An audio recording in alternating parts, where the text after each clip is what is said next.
Have you ever made one of your biggest silver purchases in a few months and then the price goes down $1 an ounce the very next day? Or have you ever placed a bullion order and by the time your order is processed and arrives through the mail, it's actually worth more than when you bought it?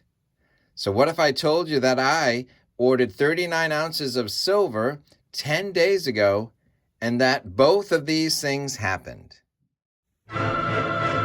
Previously on Silver Heist. To see more, please subscribe. Welcome to Silver Heist. Thank you to our returning subscribers and guests. In my 4 years of stacking and making YouTube videos, watching other content creators and paying attention in the comments, I've noticed 3 characters in the stacking community. There are stackers who will buy when precious metals prices are increasing, but not when prices are falling. Then there are stackers who will buy when prices are falling, but not when prices are increasing. And then there are those who will buy monthly or even more regularly. They bought last month and they're going to buy precious metals this month too.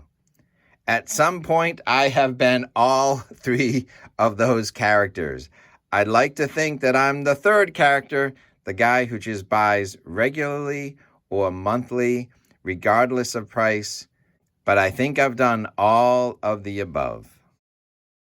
Which is why one of my favorite YouTube stackers is Salivatemetal. He will joke that how does he know that the price of silver is about to fall tomorrow? And that's because he bought today. And so I think he calls it smart dollar cost averaging, where you just buy monthly, but if you see the price falling, maybe you move something up a week or two, or you get a little bit more. I might call it motivated dollar cost averaging, that I think when prices are falling, I'm a little bit more motivated to see if it's in my wheelhouse to buy silver right now. So 10, 12 days ago, I was looking to buy silver. I could afford it. I reached out and bought some, but I should have or could have looked to see that the Fed chairman was going to speak inside the next 48 hours, and maybe I should wait and see what happened because price of silver went down $1 an ounce. Everything across the board, all markets went down. So when the Fed chairman speaks, the markets do move, and sometimes in a big negative way. So I decided not to be some kind of Fed watcher and just buy silver, get some ounces. So I bought 39 ounces of silver from a major online bullion dealer on Monday, March 6th, and then this happened. The very next day, the price of silver dropped $1 an ounce. This is my biggest silver purchase since maybe Black Friday weekend. I hate when that happens, but it's somewhat unavoidable when you're buying regularly. There are going to be times when you buy a little bit high, and there'll be other times when you buy a little bit low, and then hopefully by being consistent, you will add ounces of either silver or gold, and that over time you will just be more worried or more focused on getting ounces and not the particular price at any given moment. So I was prepared, as I was waiting for my order, I was prepared to make a video about I bought 39 ounces of silver and then this happened, that silver went lower. That there are those who make videos about don't catch a falling knife. But, when I looked at the price, it was lower than other times, lower than recent times. And I thought, you know what? Let's just buy it now. Maybe I'm biased that it's going to reverse direction at any given moment, so I don't try and time the bottom, but when I think it's low-ish, I'm motivated. So buying precious metals on one day and watching the price fall the very next day, I think it's something we've all experienced from one time or another. But then this happened. One of the largest U.S. banks, Silicon Valley Bank, went under. They were not able to pay all the withdrawals occurring at the same time. Their assets were worth less than what they thought. And then a bank failure occurred, and the federal government had to step in and make the depositors whole. So can you rely on your bank and you can rely on the federal government to make you whole as banks fail? They've made the first group of depositors whole, but can they do it for the next one and the next one and the next one?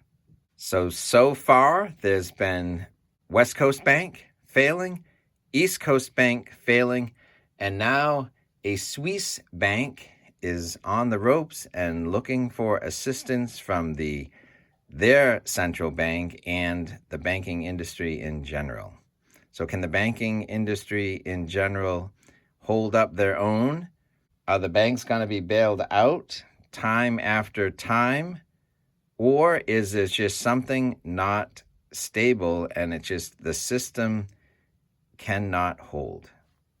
Ignoring the $1 an ounce dip that the price of silver took the day after I bought, from the spot price that I paid until this box was in my hand, the silver spot price is up 7.5%, and the gold spot price is also up about 7.5% or more. So there is a flight to safety from banks or stocks to physical assets. You can still have all the above, but the precious metals are on the move right now. So last Sunday night, I got a text from APMEX saying that they had a big demand for bullion over the weekend with all the news surrounding bank runs and bank failures and whether banks would get bailed out or not. And so I really didn't need a nudge as my order was already in and it was soon to be sent in the mail. So I was waiting for my big order. So the news of the day can't make me order another big order. I have to be patient and just wait for my next time.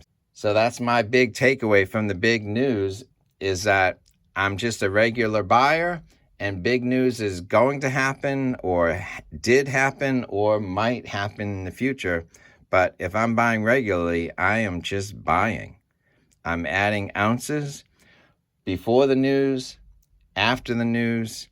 So if I had not ordered this box of 39 ounces of silver, I'd probably be looking to order something right about now, or I might have pulled the trigger a few days ago, either on the silver front or the gold front.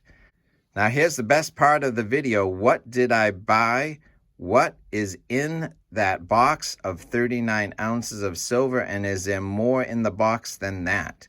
So what's really more important, not in what I bought, but where did I get it and how did I get it? In all of my 4 years plus of watching videos on YouTube and listening to my peers and buying precious metals, I have never heard anyone discuss the method I am about to post. A method that could save you hundreds of dollars per order and could save you thousands of dollars per year and also make your life a little simpler. And it's a method that's worked for me and it could work for you too. So if you're watching this video in the present day, please subscribe and hit the bell notification so you don't miss the exciting conclusion to the story. And if you're watching this video in the future, please watch the video in the description and the pinned comment or on your screen at this moment. And part 2 of this video is titled, How You Can Get the Best Online Bullion Price from APMEX. But before you go, please give this video a thumbs up. Thanks for watching.